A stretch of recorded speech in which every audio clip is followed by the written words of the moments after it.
In today's gospel, for the fourth Sunday of Easter, Jesus utters words that we have heard many times through the years. He says, I am the good shepherd. A good shepherd lays down his life for the sheep. We know and we believe in Jesus as our good shepherd. But I want to invite us today to think about the fact that all of us, in our own way, are shepherds. We are good shepherds for each other, and we lay down our lives for each other in ways big and small every day. Parents, how often are you up at night with a sick child? How often do you lose sleep when a teenager is out at night and you don't know where they are and they're past curfew?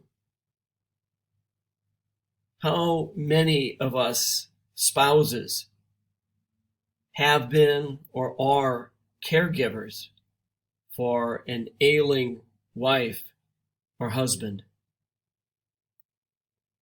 How often have we sent cards of support or made calls or had conversations or taken long walks with a friend or relative who is sad or depressed or grieving? How often for a friend or fellow parishioner or sibling have we lent a few bucks or given of our time for them? Each of us in our own way is a good shepherd for each other.